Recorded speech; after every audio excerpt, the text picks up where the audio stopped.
नमस्कार दोस्तों, आज मैं आप लोग को एसएससी एमटीएस एग्ज़ाम 2023 6 सितंबर सेकेंड शिफ्ट का एग्ज़ाम समाप्त हो चुका है। इन्हें पूछे गए सही प्रश्न मिल चुके हैं जो आपका 100% रियल और ऑथेंटिक क्वेश्चन है। जिन्हें इसका पीडीएफ चाहिए वो हमारे टेलीग्राम या व्हाट्सएप ग्रुप पे जुड़ सकते हैं या हमारे व्हाट्सएप नंबर से पीडीएफ प्रोवाइड करवा सकते हैं 82107585 पे। पहला प्रश्न पूछा गया था 2043 7 प्रोग्राम उद्घाटन तेलंगाना में 100 मेगावाट का आयोजित कहाँ हुआ? रामागुंडम में हुआ था। दूसरा प्रश्न पूछा गया था सिलेक्शन डे पुस्तक के लेखक कौन है? सिलेक्शन डे के पुस्तक के लेखक अरविंद अडिगा, जो सिलेक्शन डे नामक पुस्तक के लेखक हैं। वह एक एंड्रो ऑस्ट्रेलियन लेखक और पत्रकार है। उन्होंने अपने पहले उपन्यास द वाइट टाइगर के लिए 2008 में मैन बुकर पुरस्कार जीता है। अरविंद अडिगा पुरस्कार जीतने वाले चौथे भारतीय मूल के लेखक हैं। वह दक्षिणी एशियाई साहित्य के लिए 2017 डीएससी पुरस्कार के लिए चुने गए 4 लेखकों में से एक थे। एक पूछा गया था आपका चेन्नई में स्क्वैश का उद्घाटन किसने किया? चेन्नई में स्क्वैश का उद्घाटन तमिलनाडु के खेल मंत्री उदयनिधि स्टालिन ने चेन्नई में स्क्वैश विश्व कप का उद्घाटन किया गया था। भारत का जननी किसे कहा जाता है? भारत का जननी मैडम भिकाजी रुस्तम कामा को कहा जाता है। यह भारतीय क्रांति की जननी भी से माना जाता है। मैडम भिकाजी जर्मनी में संसद पर झंडा फहराने के लिए बुलाया गया था और 1916 में एनी बेसेंट ने all India home rule league की शुरुआत की थी। सरोजिनी नायडू ने भारतीय स्वतंत्रता आंदोलन में सक्रिय भूमिका निभाई और कानपुर अधिवेशन की अध्यक्षता की थी 1925 में। भारत की पहली महिला कांग्रेस अधिवेशन की अध्यक्षता। एक पूछे कोलकाता में महिलाओं के लिए स्कूल किसने खोला सर्वप्रथम? सावित्रीबाई फुले ने खोली थी। महिलाओं के अधिकार के बारे में जागरूकता बढ़ाने के लिए 1852 में महिला सेवा मंडल खोला। मराठवाड़ा महाराष्ट्र में निम्न वर्गों के लिए एक स्कूल की स्थापना की। वह 24 सितंबर 1873 को पुणे में ज्योतिर्वा राय द्वारा स्थापित सत्शोधक समाज नामक एक समाज सुधार समाज से भी जुड़ी थी। ज्योतिबा सावित्रीबाई फुले। बेगम रुकैया सखावत हुसैन ने पटना और कोलकाता में मुस्लिम लड़कियों के लिए स्कूल शुरू की थी। एक पूछा गया था बिरजू महाराज किस नृत्य से संबंधित हैं? आपका बिरजू महाराज आपका कथक और उत्तर प्रदेश का शास्त्रीय नृत्य है। यह शब्द कथा से बना जिसका अर्थ कहानी कहने के लिए कला है। कथक की उत्पत्ति उत्तर भारत में हुई और यह भारतनाट्यम नृत्य का सम्मान है। बिरजू महाराज भारत में कथक नृत्य के लखनऊ काल का बिंदरनी घराने के प्रमुख हैं। बिरजू महाराज को 1986 ईस्वी में पद्मश्री अवार्ड दिया गया। यूरोप और अफ्रीका को कौन सा जल संधि जोड़ती है? यूरोप और अफ्रीका को आपका जिब्राल्टर जल संधि जोड़ती है। जिब्राल्टर जल संधि यूरोप में स्पेन को अफ्रीकी के मोरक्को से अलग करती है। यह अल्टार्कटिक महासागर को भूमध्य सागर से जोड़ती है। एक पूछा गया था विश्व महिला बॉक्सिंग चैंपियनशिप 2023 में कहाँ आयोजित हुआ? तो आपका बंगलोर में आयोजित, दिल्ली में आयोजित किया गया था। भारत के प्रथम स्थान हासिल किया जिनमें नियुक्त घनघस सिटी बुरा निकित जरीन लेवरिना बोगेन में गोल्ड जीती थी। एक पूछा द नेम सेक पुस्तक के लेखक कौन है? द नेम सेक पुस्तक के लेखक झोपड़ा लौड़ी एक अमेरिकी लेखक है। इनका पहला उपन्यास वर्ष 2003 में प्रकाशित हुआ था। यह बंगाल परिवार की कहानी है जो संयुक्त राष्ट्र अमेरिका में रहता है। आपको यह बताना है संयुक्त राष्ट्र अमेरिका के वर्तमान में उपराष्ट्रपति कौन है, कमेंट बॉक्स में। शिवाजी और कनक रेले किस नृत्य से संबंधित है? शिवाजी और कनक रेले मोहिनीअट्टम नृत्य से संबंधित है। मोहिनीअट्टम एक भारतीय शास्त्रीय नृत्य है जो केरल के राज्य में विकसित और लोकप्रिय रहा। कथकली केरल में एक अन्य शास्त्रीय नृत्य है। वर्तमान में शास्त्रीय नृत्य आपका 9 है। नम्मा नृत्य आपका 6 नृत्य जो उत्तर पूर्व। एक पूछा गया था निम्नलिखित में से कौन सा समुद्री जीव प्रकाश संश्लेषण भी करते हैं? तो वैर्गो प्लैंकटन करते हैं।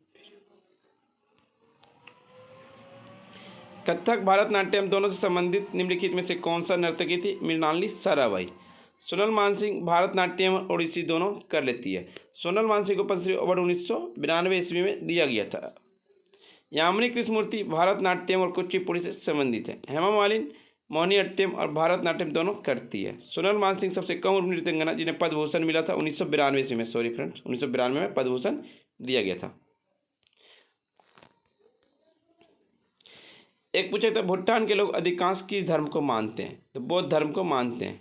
देश में लगभग 75% आबादी बौद्ध धर्म का अनुसरण करती है, जिसमें ब्रजयान बौद्ध धर्म को बहुमत है। ब्रजयान बौद्ध धर्म में भूटान का राजकीय धर्म भी है। लगभग 22% हिंदू धर्म है भूटान में, 2% लोक धर्म और 1% अन्य धर्म का पालन करते हैं। माधवपुर मेला किस राज्य में लगती है? माधवपुर मेला आपका गुजरात में लगती है। प्रसिद्ध पतंग महोत्सव का आयोजन गुजरात में ही होती है। मकर संक्रांति के दौरान गुजरात के कवरिया में स्टैचू ऑफ यूनिटी, पालतीन में जैन मंदिर, मधेरा में सूर्य मंदिर में लगती है। काठीवाड़ा प्रायद्वीपीय कच्चा रण गुजरात में स्थित है।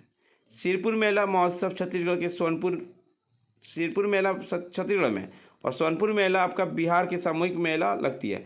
रेणुका आपका हिमाचल प्रदेश में लगती है। खजुराहो मेला आपका मध्य प्रदेश और प्रयाग उज्जैन में, नासिक द्वारा हरिद्वार में कुंभ मेला लगती है। और मेधा रामा यात्रा मेला तेलंगाना में लगती है। एक पूछा गया था ग्राम पंचायत गठन किस अनुच्छेद में? ग्राम पंचायत का गठन आपका अनुच्छेद 40 में है।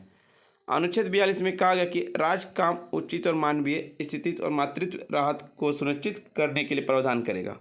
अनुच्छेद 44 बताता है राज्य भारत के पूरे क्षेत्रों में नागरिक के लिए एक समान नागरिक संहिता सुरक्षित करने का प्रयास करेगा। अनुच्छेद 45 बच्चों के लिए निःशुल्क और अनिवार्य शिक्षा प्राप्त करेगा। एक पूछा गया था प्रसिद्ध भरूच स्तूप कहाँ स्थित है? मध्य भारतीय राज्य मध्य प्रदेश के सतना जिले में भरूच गांव स्थित है। यह प्रसिद्ध बौद्ध स्तूप कलाकृतियों के लिए भी जाना जाता है। भरूच स्तूप बुद्ध प्रतिमा विज्ञान की एक उल्लेखनीय उदाहरण है। बुद्ध को दर्शाने के लिए प्रतीक का प्रयोग किया गया है। सांची का स्तूप, भरूच स्तूप और गौरीदांत स्तूप आपका मध्य प्रदेश में है। थोडला कांड बौद्ध परिसर अमरावती स्तूप बजनाकोंडा मध्य प्रदेश में है। सालूग्राम मठ और टकदह मठ पश्चिम बंगाल में। खम बलिदा गुफाएं, सियोटा गुफाएं, ऊपरकोटी गुफाएं ये सभी गुजरात में हैं। फ्रेंड्स, आपको वीडियो पसंद आ रही तो लाइक शेयर सब्सक्राइब जरूर करें। एक पूछा गया था ऑक्सीकृत पारे का अयस्क कौन है इनमें से? शनिवार, साइड राइट और क्रोडनम ऑप्शन में थे, जिसका राइट आंसर शनिवार हो जाएगा। शनिवार Hg पारा का एक अयस्क है। इसका लैटिन नाम हाइड्रा रजनीम है। यह पारे का सबसे महत्वपूर्ण अयस्क है। अब पारे की परमाणु संख्या 80 होती है। आपको कमेंट बॉक्स में ये बताना कि आयोडीन की परमाणु संख्या कितनी है।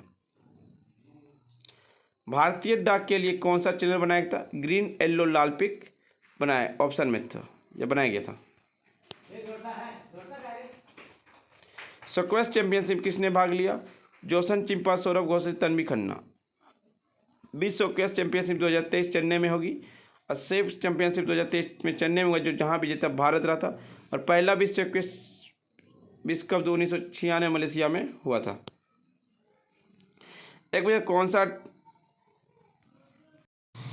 एक पूछा गया था महावत किसे कहा जाता है? महावत आपका हाथी की सवारी को करने वाले परीक्षक या देखभाल करने के लिए कहा जाता है। कौन सा हॉकी कप्तान को लाइफ टाइम अचीवमेंट अवार्ड दिया गया? सविता पूनिया और रानी रामपाल को हॉकी कप्तान के लिए लाइफ टाइम अचीवमेंट अवार्ड दिया गया। रानी रामपाल को मेजर ध्यानचंद अवार्ड भी मिला और लाइफ टाइम अचीवमेंट अवार्ड भी 2020 में सम्मानित किया गया। मेजर ध्यानचंद अवार्ड कब शुरुआत हुआ? 1991 में शुरुआत हुई, लेकिन पहला बार 1992 में दिया गया था। पहला व्यक्ति आपका थे विश्वनाथ आनंद, जो चेस खेल से संबंधित हैं, जो वर्तमान में नाम कर दिया गया मेजर ध्यानचंद अवार्ड। पहले इसका नाम राजीव गांधी खेल रत्न अवार्ड था। अब मेजर ध्यानचंद अवार्ड जयंती कब मनाते हैं? हम लोग मनाते हैं 29 अगस्त को। मेजर ध्यानचंद आपका किस खेल से संबंधित है? मेजर ध्यानचंद आपका हॉकी खेल से संबंधित है। भारत ने हॉकी में कुल कितने मेडल जीते? तो भारत ने हॉकी में कुल 8 मेडल जीते हैं। फ्रेंड्स, वीडियो पसंद आई तो लाइक शेयर सब्सक्राइब जरूर करें और जिन्हें इसका PDF चाहिए वो हमारे टेलीग्राम या व्हाट्सएप ग्रुप पे जुड़ सकते हैं, डिस्क्रिप्शन दे दिया गया है।